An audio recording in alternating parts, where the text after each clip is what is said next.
So, ito naman yung sa ads and promo report ni Robinsons Dasma. So, meron siyang 10 pieces na tricycle ads. Nakalibot lang ito sa iba't ibang lokasyon dito sa malapit lang sa kanila. So, yung 10 is kulang. Okay? Sa dami ng locations dito na pwedeng paglagyan.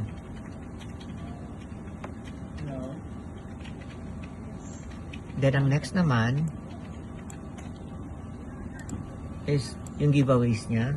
Yung giveaways niya is meron siyang napamigay na 38 pieces lang for the whole July. So, ang inventory niya ay sapat pa. So, kulang siya ng napamigay na giveaways last July. So, yun.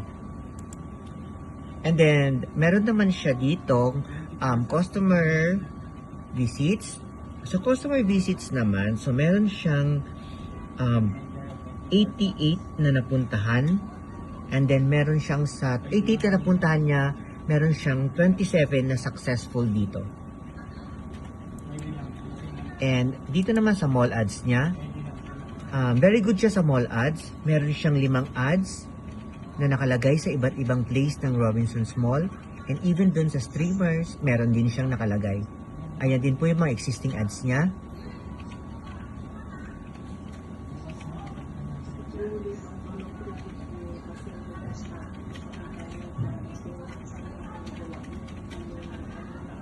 Yan. So far, wala akong problem sa mall admin dito sa Dasma kasi madali silang kausap at madali din mag-request ng mga ad space sa kanila. Even streamers nila. So dalawa yan. Yan. Visible po siya and effective dahil nasa harapan po. Tapos, sa sticker ads naman, meron siyang 38 na sticker ads sa buong Dasma. Yan. And nakalagay din ito sa harapan at maayos din ang pagkakalagay niya dito sa mga vehicle ads natin. So very good siya dito sa kanyang sticker ads.